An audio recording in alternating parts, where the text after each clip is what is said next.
Ketum Demokrat Agus Harimurti Yudhoyono mengatakan bahwa tidak ada yang aneh dengan keunggulan perolehan suara paslon nomor urut 2 Prabowo Gibran dalam real count sementara Pilpres 2024 oleh KPU.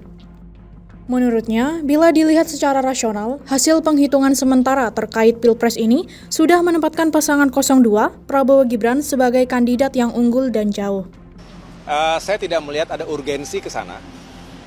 Bukan hanya karena Demokrat saat ini adalah bagian dari pemerintahan, tetapi juga saya melihat bahwa walaupun sekali kita menghormati, penghitungan masih berlangsung ya, bagaimanapun kita menunggu secara formal dan resmi oleh KPU, tetapi bisa dilihat secara rasional juga hasil penghitungan sementara terkait dengan Pilpres ini sudah menempatkan pasangan 02 Prabowo Gibran sebagai kandidat yang unggul dan jauh, unggulnya marginnya besar.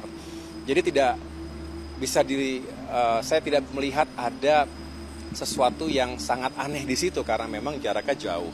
Ya, tetapi saya juga sebagai seorang Demokrat menghormati siapapun di negeri kita, partai manapun, tokoh manapun yang ingin menggunakan hak konstitusional, silakan.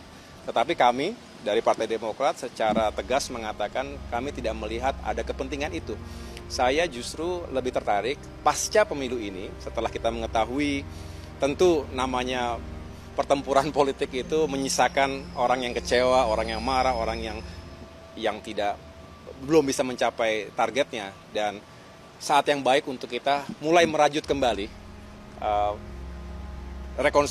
rekonsiliasi bangsa. Dan itu harus kita tunjukkan secara genuine.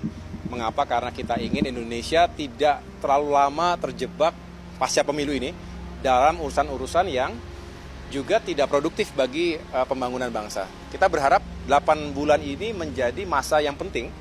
Transisi kepemimpinan nasional itu harus dikawal dengan baik. Justru Demokrat bersyukur karena bisa terlibat secara langsung dalam masa transisi ini.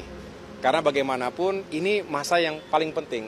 Saya tahu pasti Pak Presiden Jokowi telah mempersiapkan langkah-langkahnya sebelum nanti menyerahkan tongkat estafet tersebut kepada Bapak Prabowo insya Allah ya.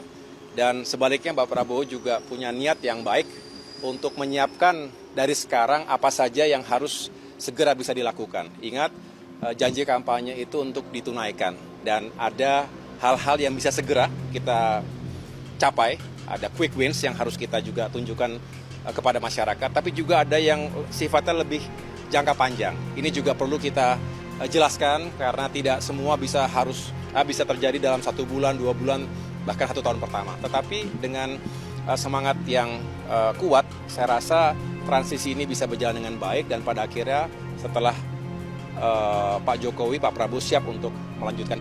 Tim Liputan Surabaya TV.